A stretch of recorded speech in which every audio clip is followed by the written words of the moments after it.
Okay, well, let's go ahead and get started. Greetings, everybody. Happy New Year. It's good to see some familiar faces. If you run into bandwidth problems, just try shutting your video down first. That's usually a good way to start. We're glad you're joining us today for the Northwest Gas Association's monthly webinar, the first of 2021. And we're pleased to welcome John Davies of Davies Public Affairs and his team to talk about finding your voice. And this is a presentation that's focused directly on natural gas. And John and team will share more with you in just a couple of minutes about the background for this presentation and then the elements of it. And so we're really looking forward to this presentation. As you know, one of the things that we like to do is talk a little bit about upcoming events. Stay tuned for news on our February webinar. We want to remind you of our annual energy conference that we are currently scheduled for Sun River, June 9th and 10th. I guess I remain a bit hopeful that we'll be able to do something in person, but that hope sort of erodes a little bit each day and each week. If we are unable to do our annual energy conference in person this year in Sun River, we plan to put on a virtual conference for your benefit. So stay tuned for news on that going forward. And then just as a reminder, notes for today, we would like you all to be muted. I can do that. Hopefully you'll do that yourself to minimize all background noise. We want you to use the chat function to submit questions.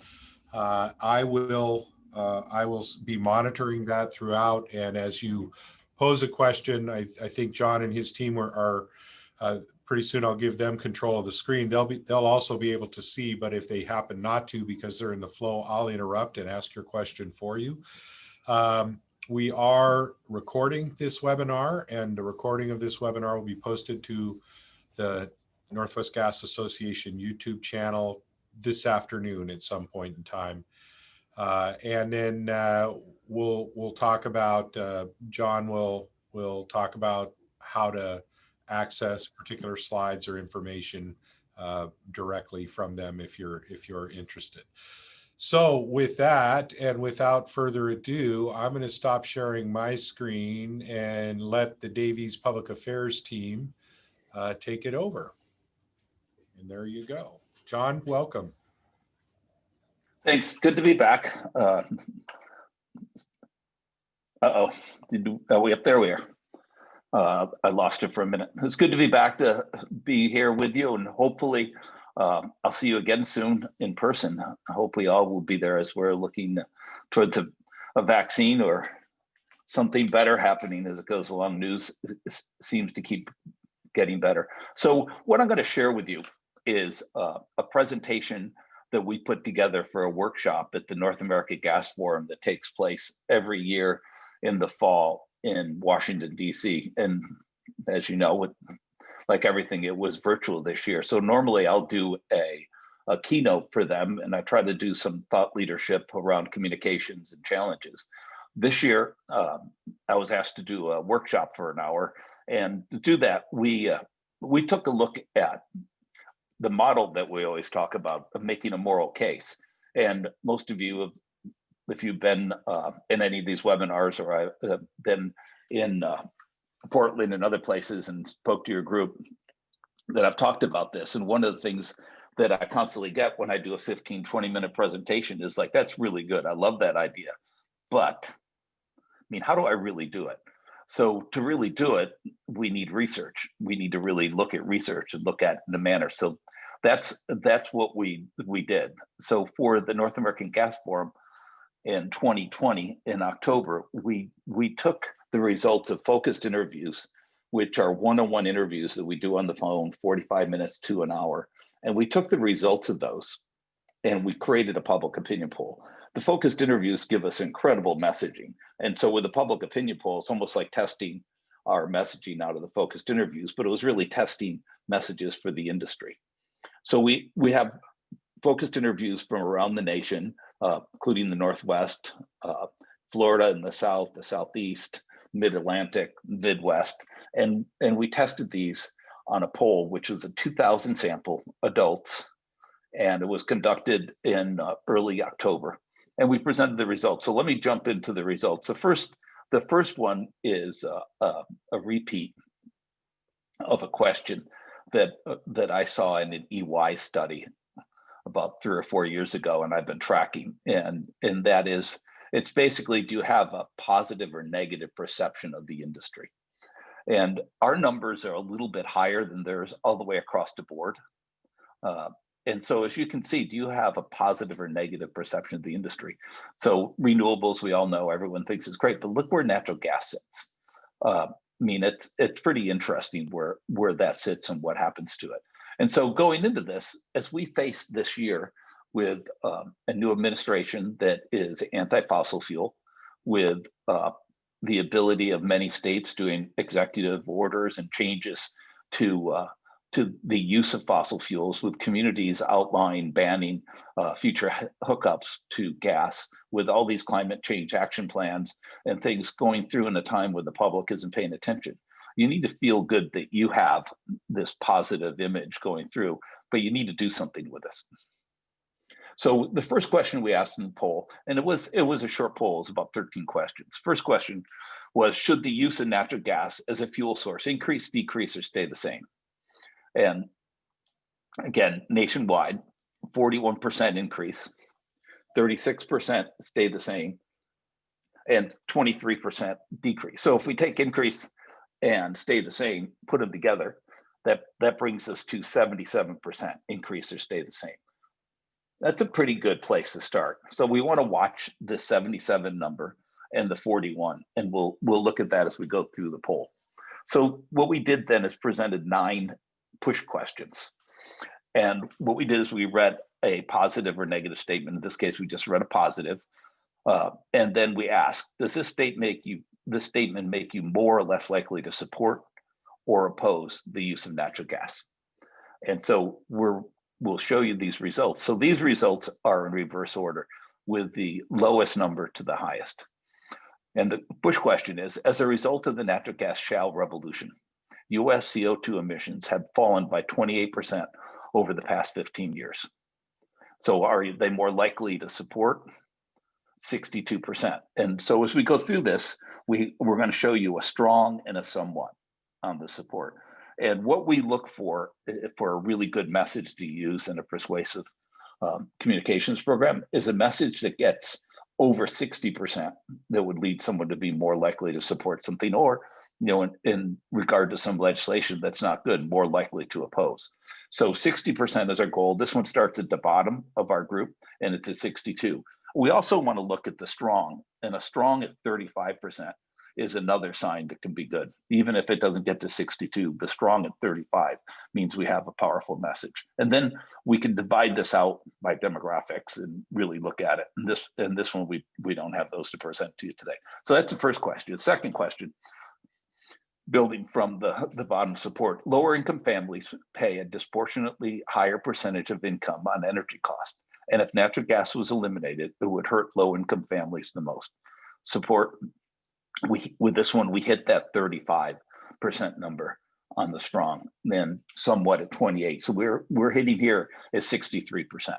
Again, an incredibly good message, but as you can see, we're just going up one little step at a time.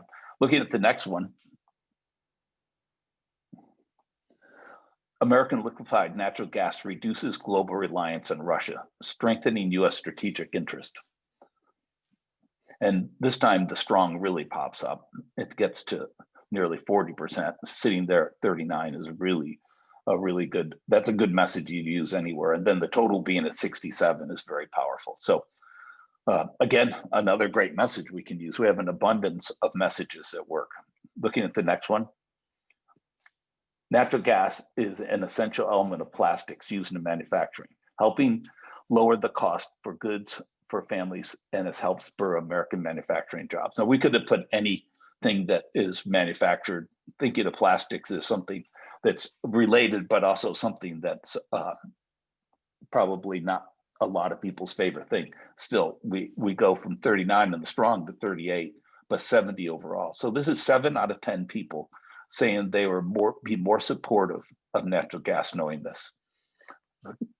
Look at the next one.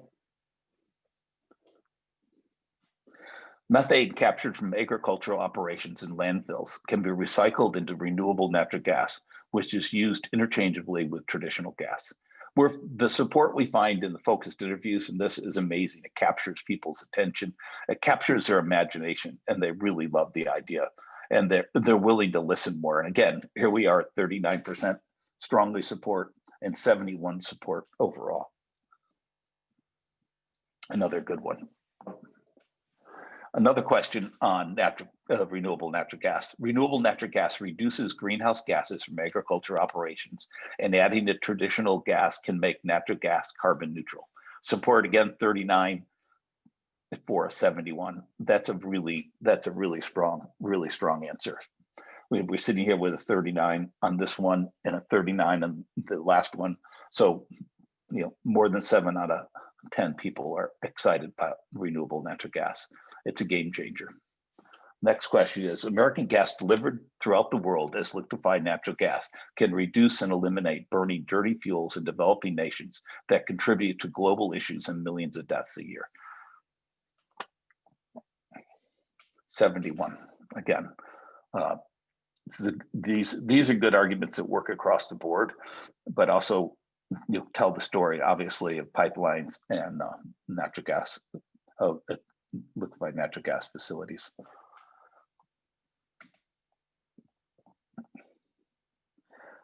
As a result of natural gas use, a family of 4 sees an average savings of $2,500 per year. And this is both an economic and a social issue. We recently completed a project for a pipeline in the mid-Atlantic, and Joshua, when he goes, can tell us a little more, but the social justice issue is what allowed us to win that. And the last one is the natural gas industry supports 10 million jobs. And this is nationally, obviously. So this is one of those issues that really works after you get people on our side for the more environmental, the more social, the more value-based question. So let's look at all of these on one chart.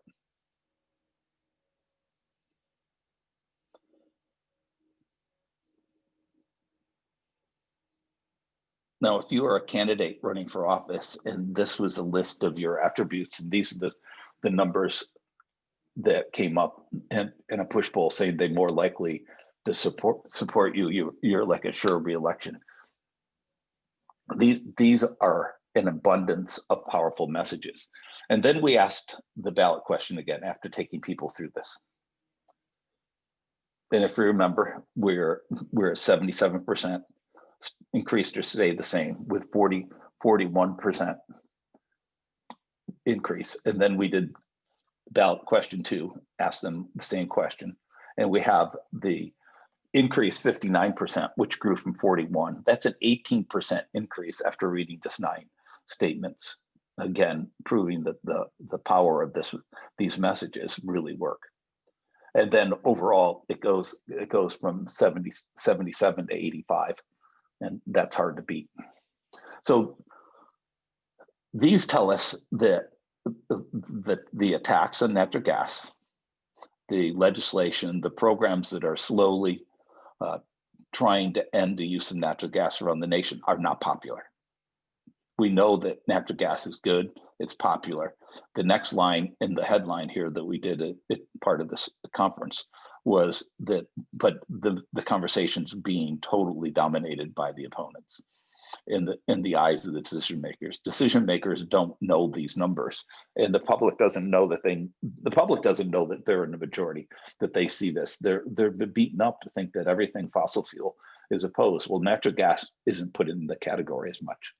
So the next thing we're going to look at are focused interview findings, and Joshua and Taylor, who were on the call with us today. Taylor's the president of Davies, and Joshua is the executive vice president, are the masters of doing these focused interview, writing them, getting them done. I'm the master of being able to read them afterwards. If I write them, they get too complex. But he's going to take us through these 8 findings. And these 8 findings came from putting together findings from studies all over the country in the last year and a half. Go ahead, Joshua. And thank you, John. And John, so John talked about focus interviews throughout this presentation. I want to just kind of give you a quick overview of that. And focus interviews are our proprietary research method. And what they do is they use the best of focus groups where we have open-ended questions, where we're able to listen to what people have to say in their own words. It's not limited by the questions that we asked. And polling, because they're conducted over the phone and you don't have the group bias that you have in focused groups. So as I said, these are conducted over the phone, one-on-one with open-ended questions. They're conducted by our in-house callers. And we often keep people on the phone for 45 minutes to an hour. And then the full team, 3 to 5 of us, read the verbatims and come up with our key takeaways, our key findings, and usually have between 6 to 8 for every research project. So what we tried to do here was look at an aggregate of the hundreds of interviews that we've conducted across the country around natural gas projects and for natural gas utilities. So I'm going to just read through some of these quickly to give you a sense of what we're learning out there by directly listening to the public. So natural gas is highly desirable. It's affordable, abundant, efficient, effective, and cleaner than most alternatives. It's really interesting because we hear these words repeated from the public when we just ask them generally about natural gas. It's affordable, it's abundant, and it's efficient. Those with the service in particular love it, and those without service want it.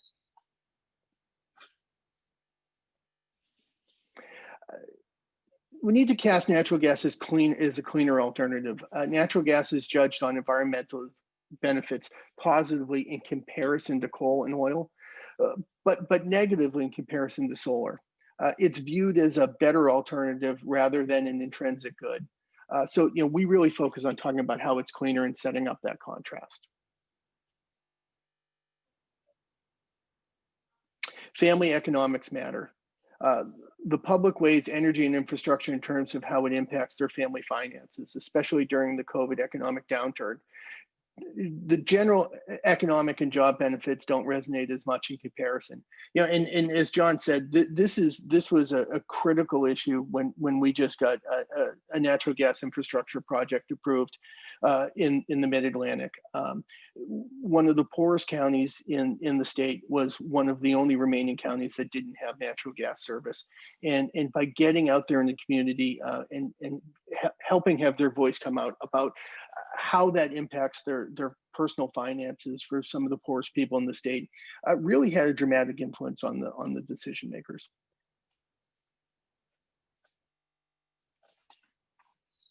The public demands a say. The public strongly feels that their views and opinions of what investments are being made by utilities on their behalf should be solicited and believe they have a right to provide such input.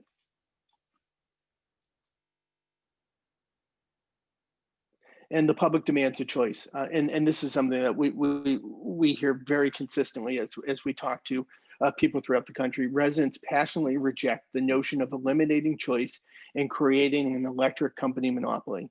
They distrust the motives and deplore the methods behind proposed natural gas bans. Interesting where this is where there's a real disconnect between some of the decision makers, the vocal activist voices, and what the actual public is saying. But they also want us to focus on the future. Forward-thinking language that focuses on the future and not on the past resonates well. The public wants to hear how and why natural gas and infrastructure will benefit them and the energy future they want. And that leads us to renewable natural gas captures the public's imagination. The public are enthusiastic about potential innovation that solves waste, nuisance, and energy issues at once while reducing greenhouse gas emissions. And this one's more of a cautionary message and something for us all to remember. Don't project whining messages. The public are turned off to explanations of industry-focused problems. Messages must remain focused on the public at all times and not on what negatively impacts the industry.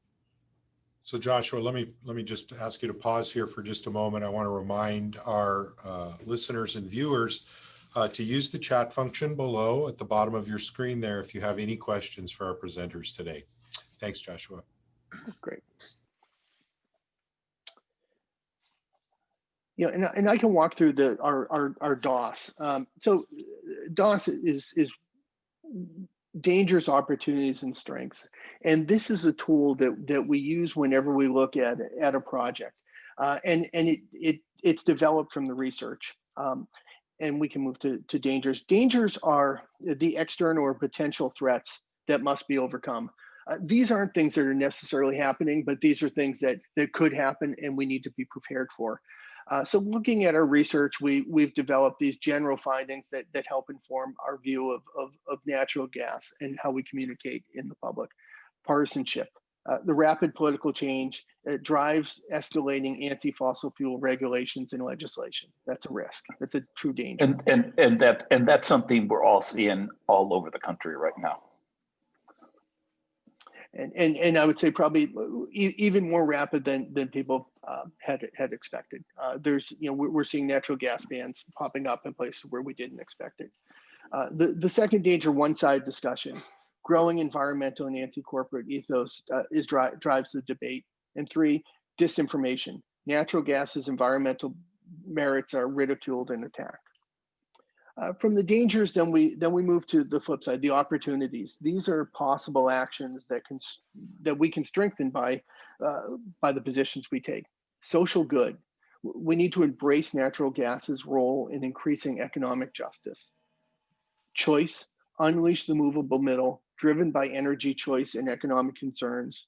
And 3, renewable technology. Leverage RNG to talk about new infrastructure needs. And then we have strengths, and strengths are the realities that we must protect and build upon.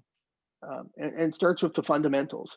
Natural gas remains affordable, abundant, efficient, and reliable. And as I said from the focus interviews, this is something that we hear consistently from the public. 2, demand. U.S. energy needs cannot be met without natural gas. And 3, track record. Innovation and ingenuity have reduced methane and greenhouse gas emissions.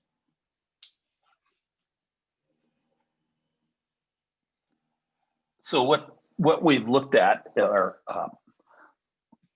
9 polled messages, 8 focused interview messages, and together they allow us to be able to create a message. So as I started talking about creating the moral case, it's a value-based case. It's based on people's values and relating their values, and then gets to the economic. So we'll take you through that really quickly. Our story of a value-based moral case. And you guys have seen this before if you've been on with me before. And so I'm going to remind you of these, and then Taylor's going to come on, take the research, develop it into messages based on these 4 steps, and then create a core message, sub-messages, and inoculation. So the acknowledge, we can go through the next one. So the acknowledge is that we want to acknowledge and accept there are impacts of acting. We're going to act and do something, and of course there's going to be an impact. And once we acknowledge that, we build goodwill. And this is really about telling our story with putting our cons before our pros. And that builds credibility. And I know I've talked to some of you before about this, but you're writing the memo of pros and cons, write the memo, cons and pros, and you build instant credibility saying why your idea may have a problem. And that's really where we look at the dangers, the opportunity, strengths. It's a very similar way of doing it. And so some of you have seen this before, and I can't help it because I like it. So this is an email to Reverend and Victoria Lewis, and it's about Christmas. Dear Mom and Dad, sure hope you're well. I miss you. Sadly, I won't be coming home for Christmas. I'm leaving for Nepal tomorrow. The thing is, I'm pregnant and my boyfriend is from Nepal. We're going to meet his parents. They live close to the Himalaya mountains. Your often talked tolerance and love for others will mean you'll accept him as a Buddhist and me as a convert. Love you both, Jenny. P.S. I'm not pregnant. I do not have a boyfriend, nor am I converting or moving to Nepal, but I did not do very well my first semester of college. I failed calculus and world history and got C's in the other classes. And I wanted you to see those grades with a better perspective. That's a pretty good contrast. And the deal with that type of contrast is that it's you acknowledge the problem, but that contrast is someone smuggling influence, smuggling into the deal. And Jenny's not going to be believed next time she sends an email like this. There are legitimate means to acknowledge the impact of what's going to happen. You know, we're going to be building trenches to build a pipeline, and we need to contrast the good of doing that on the energy sources, the environmental improvements, all of that, and go forward with it. And then and next we embrace. So we start with the acknowledge, we contrast, then this is when we embrace all the benefits of natural gas. This is when we get really excited about it. And then the bridge is that we bridge to the economics at this point. But you know what happens instead of doing it this manner, what we see so often, the natural way to talk about natural gas and so many other things is to start with the economics. So bridge, embrace, contrast, and acknowledge. And what that really comes out to be, it isn't bridge, embrace, contrast, and acknowledge. It's really promise, spin, complain, confess. It starts with the promise of jobs and economic benefits or impacts. It spins the concepts of the project benefits only. And then we point out how unfair the opposition acts. And then we finally admit that there are impacts. And what happens is our support drops at every step along the way. And all we have to do is turn it around and start with acknowledging, build credibility, contrast the impact of acting with the impact of not acting. So what we want to do now is we want to take each of these, and Taylor's going to do this, is let's make your moral case. Let's take this. This is a national study and a combination of many local regional studies with the focused interviews, but this shows you how we could take this and build it into a story and how you could do the same. Go ahead, Taylor, it's all yours. Sure. So this is a simple worksheet, and I know the text is a little bit small, so I'll read it and we'll make the link available afterwards. So the first thing is to acknowledge and ask, in acknowledgement is asking what are the dangers that are created that would be most on the public's mind. And so, on the left, we jot down what we just went through from the research, and then narrow them to the three that are most important to act upon when we're thinking about developing a message. And so the first is acknowledging that combustion of fuel produces greenhouse gas emissions. That's an undeniable fact. And also fossil fuels are not a renewable resource, and that we're corporations, seeking profit. So the next step in answering these is creating a contrast. So what are the strengths that best contrast with each of these acknowledged impacts? So, from the research, again, we've got the key messages really answering the question of combustion produces greenhouse gas emissions. Well, the use of natural gas has actually resulted in lower greenhouse gas emissions because of replacing coal over the past decades. Fossil fuels are not a renewable resource, but the natural gas infrastructure system can support RNG, which is going to be a hugely important tool in continuing to reduce greenhouse gas emissions in the future.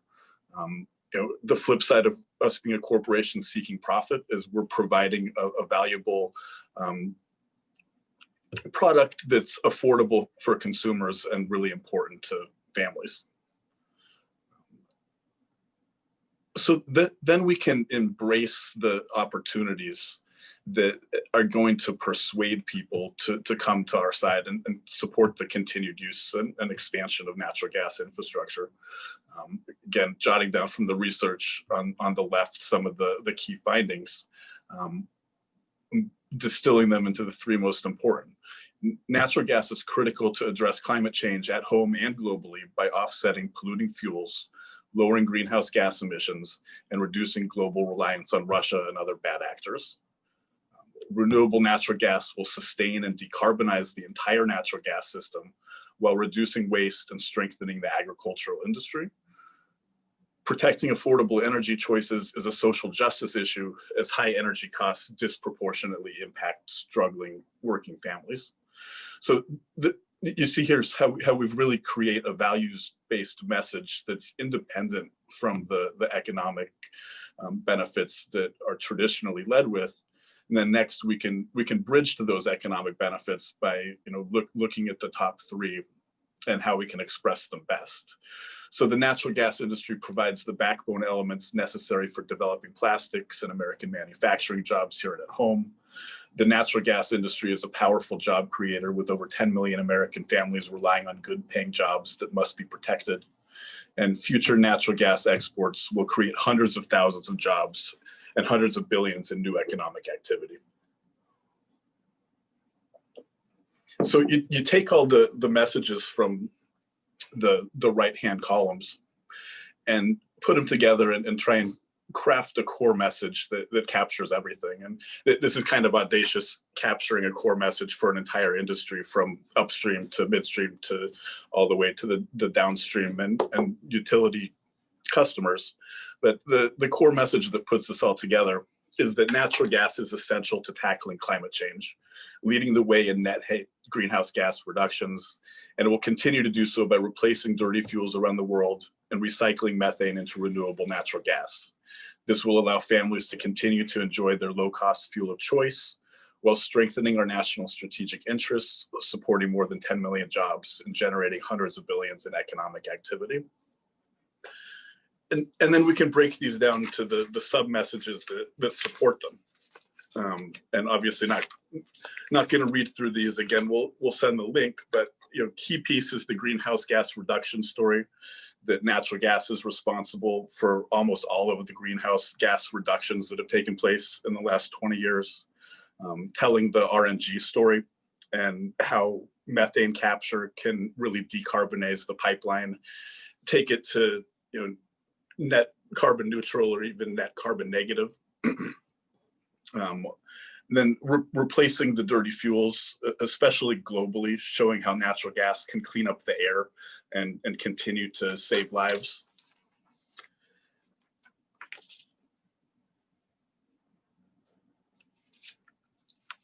Affordability for families and industry, massive savings compared to 100% electric.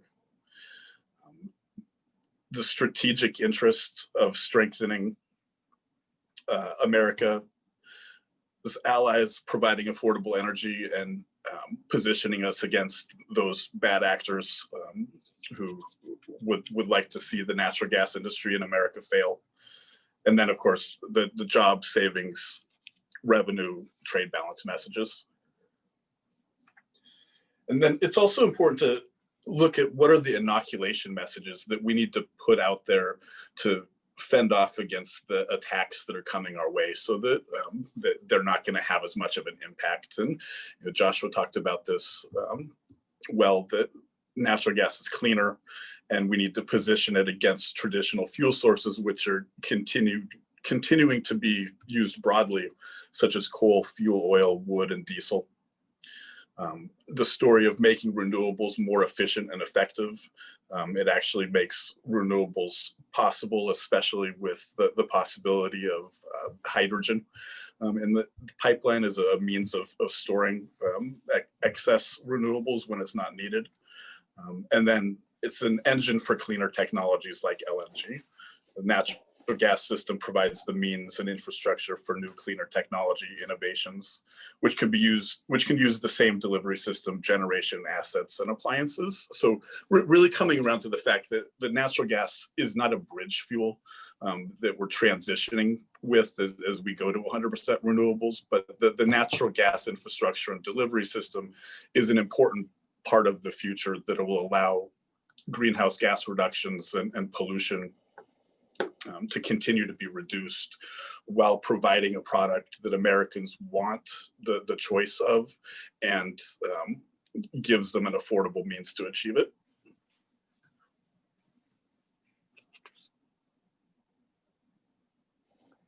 So very quickly, we've taken you through the research, the findings, the message development, and as Taylor said, it's sort of audacious to do a national message for every part of natural gas. But it's both to show how that can be done, how to utilize research to create this type of messaging, and how to create the messaging in a manner that is most persuasive and relates to most, using the simple elements of a moral case, which basically follows some of the great philosophers like Aristotle, how he talked about doing those things. So one of the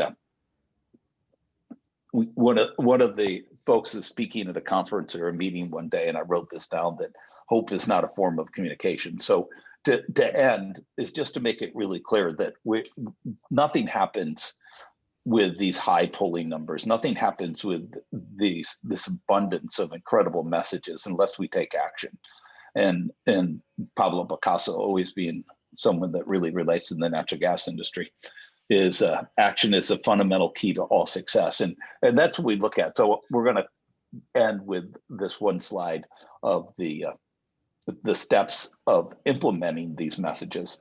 And so communicating to win, and these 5 steps. So first is what we just showed you in many ways, which is listen first. That we need to listen, find out what's most in others' mind rather than telling them what's on your mind. And then second is we want to address their dreams and fears, not our dreams and fears, theirs. And as we talked about, they don't want to hear us whining. They want to know what's in it for them, and really talk to them. We have a lot to share with them. What's in it for them? We have a great deal to share with them. And then we want to get the story out. So we want to get out there and tell our story, and that's taking action. And there's a whole bunch of great stories. There's a whole bunch of folks we're working with right now that have developed some really good messaging, but it's never gotten out there. And we need to start having the audacity of taking action, the audacity of talking to the public. And it's always better to do it, to develop relationships, support, and motivating people to be part of you and part of what you're doing before you're in a fight.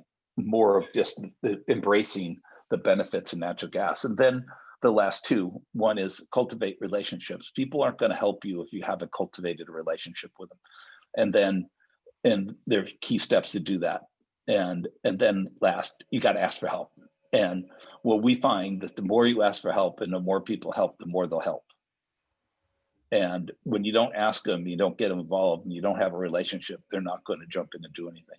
So that's our presentation, and we're open. Take any questions, any comments. Okay, so at this time, please take a minute to jot your questions down in the chat function, and John and team will endeavor to answer them. We'll give you just a little bit of time to do that. Hopefully you've got a question or two. John, I guess I have one question that can start off. So we're already kind of find ourselves behind the 8 ball a little bit in terms of this communication. This is great if we're thinking proactively. How do we recover some of that ground? How do we ensure that folks understand that our businesses, as represented on this call for the most part, are acting, have heard the message, and are while at different places on the spectrum or on the road, different mileposts, they're all headed in the same direction on the same road. How do we recover some of that, I guess, in that context? We need to get into the discussion. We've got to get into the conversation, and then we want to move that conversation to our agenda. And our agenda are those messages we just talked about. I mean, the cleaner environment thanks to natural gas, the renewable natural gas, all the methane capture, the decarbonization slowly coming from natural gas, all that are stories that we need to be telling. And also then we get to the social justice, and we can get to the export as needed. But right now, we've abdicated the agenda debate and the discussion to those who are opposed. And one of the ironic things that I believe the reason that natural gas has such a high support and people like it, get it, is because the environmental groups for years were fighting coal so strongly and pushing natural gas that with them doing that, they created an abundance of goodwill for natural gas industry, and that won't last long, and it's not generational.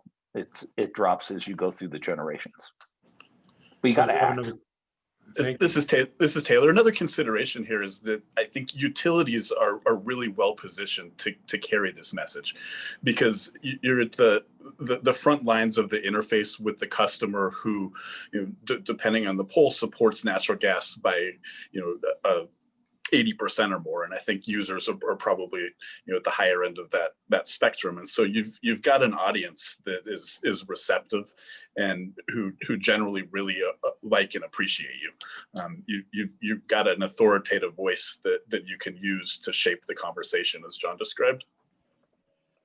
And so that's with the utility. So with pipelines, we have found in research about pipelines, people have a lot of misperceptions about pipelines and what's happening and how they're done. And we find when you unpack it and share it with them, they come around to the support, and then they understand the good for natural gas. And the other is what else could be used those pipelines for if we go to more renewable natural gas or hydrogen or anything else.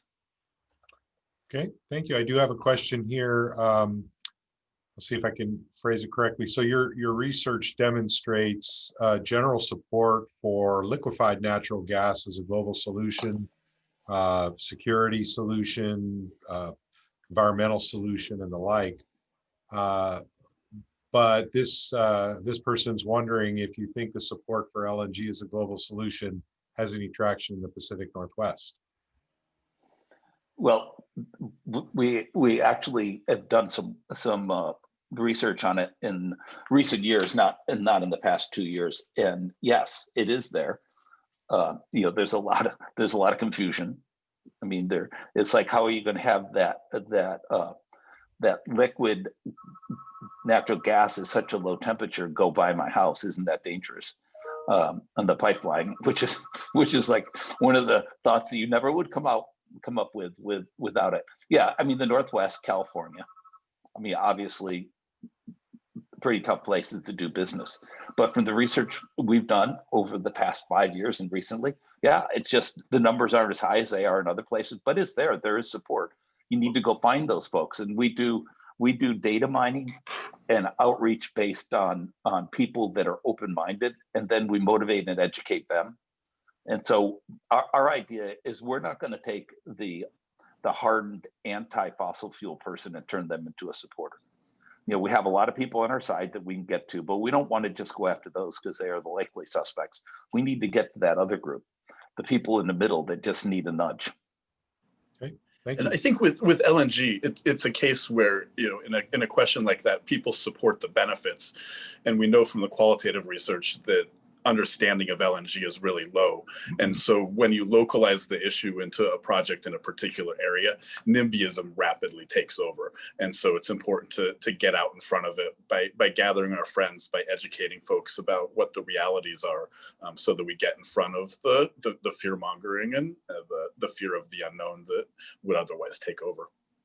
And this is probably the number one case. LNG, we've done a number of them and that have gone through the process and operating, is that this is one place where starting with the economics does not work. You've got to start with the value base, because everyone starts with the jobs and the economics, and it just doesn't work. When you do the value base, people come around. We've done one in Maryland, which is similar to the Northwest. I mean, it's pretty liberal. It's pretty environmentally minded. Okay, great. Well, it looks like we don't have any other questions. So I will thank you, John and Taylor and Joshua, for a terrific and engaging conversation. Can we make your slide deck available, or would you prefer for people to contact you directly to get it?